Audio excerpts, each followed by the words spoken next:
Together with our differences, together we are bolder, braver, stronger. Let's be candid. Starting over is humbling. No matter how qualified you are, stepping into a new environment can make you question everything you once believed about yourself. You go from being the expert that everyone once relied on to the newcomer who's trying to figure things out. And that shift can chip away at your confidence. I remember the first few months after relocating to the United States. I had the credentials, I had the experience, but still I often second-guessed myself. Would I see my value? Am I saying this the right way? Does my accent make me seem less proficient? Do I even belong here? If you are nodding right now, you are not alone. Let me share personal stories and tips that helped me in my journey. Welcome to Holding Conversations, the space where we use storytelling to turn life's transitions into lessons for growth.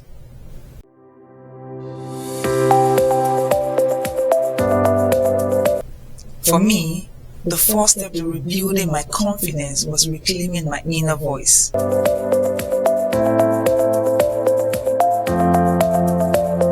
Before you listen to others define you, please pause and remind yourself of who you already are. Write down your strengths, your wins, your story. Because when you're starting over, you're not starting from zero. You're starting from experience. You're not starting from scratch. You are starting from strength. Confidence begins when we start speaking to ourselves with truth and not with doubt.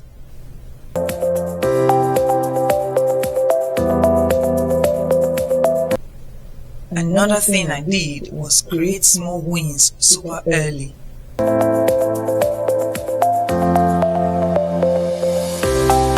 When you're in a new season, big goals can feel very overwhelming, so it's totally okay to start small.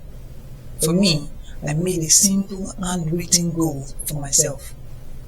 Some of them included reaching out to one new connection on LinkedIn, learning a new skill, updating one section of my resume, attending a virtual meeting on campus or off campus, practicing introducing myself with confidence in new spaces, reflecting weekly on what's working for me and what's not working for me, saying no to things that does not align with my priorities, and then going ahead to write down the lessons I've learned from every challenge I went through.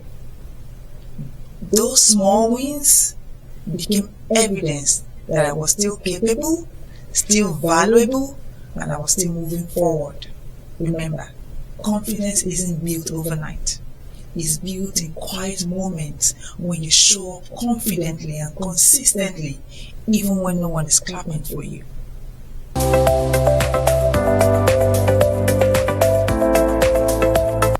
Another thing I took very seriously was surrounding myself with people who believed in me.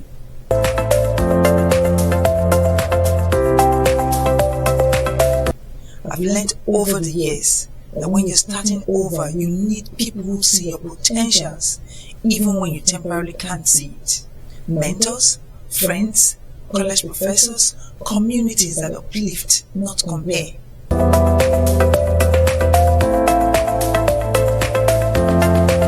If you don't have one, build one. That's actually part of the reasons why I started Holding Conversations, because I wanted to create a space where people could hear stories that reminded them of who they truly are. Remember, you are not behind. You are being redefined.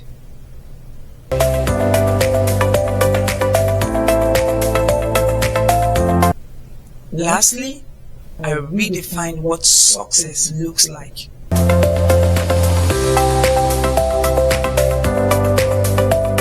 Sometimes we lose confidence because we're measuring success by old definitions. Past title, past salary, recognition, peers.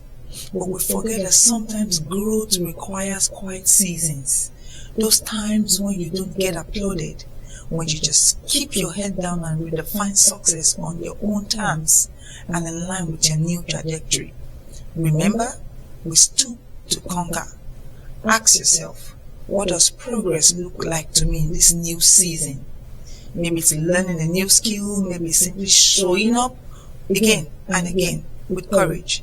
Maybe it's making new friends, maybe it's dressing up and simply showing up in places where you weren't expected to be.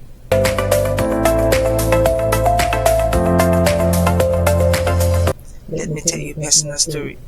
During my grad years on campus, everyone wanted an internship. It was part of the prerequisite, and it was tough getting one, especially if you're looking for a paid internship. We set up multiple applications, writing resumes, fine-tuning resumes to see job descriptions, and nothing was coming through for me. And so I sat up and told myself, if I want a different result, I need to move differently. So I went ahead and researched the physical addresses of a lot of companies I admired, what they were doing, I wanted to be part of. And one day, we got up, dressed up, and went to one of those organizations. They weren't expecting me. It was quite a bit of shock to the managers I requested to talk to, and I told them who I was, what I wanted, what I was looking for, how I could be a valuable member of their team. To cut the long story short, I got the job. I ended up working there as an instructional designer. Now, what am I trying to tell you? Sometimes you just need to get up and show up in places that are scary to you. Show up in places that you're not expected to be at.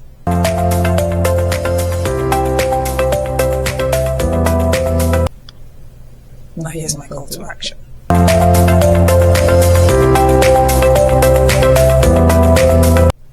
If you're in the middle of a transition, if you're moving to a new place, just landed into a new place, changing careers, or rebuilding after a loss, remember this: confidence does not come before courage, it follows it.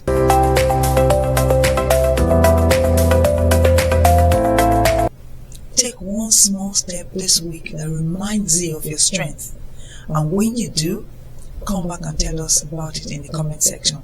We'd love to celebrate you.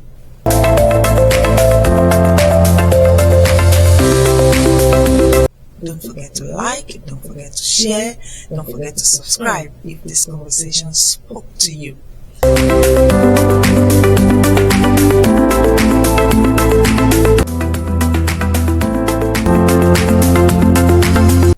Join me next time on Holding Conversations, where we talk about building a powerful network in the United States or wherever new country you're watching from.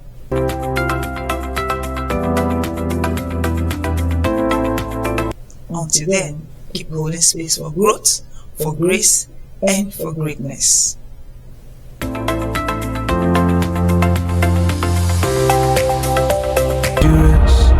Together with our differences, together we are bolder, braver, stronger.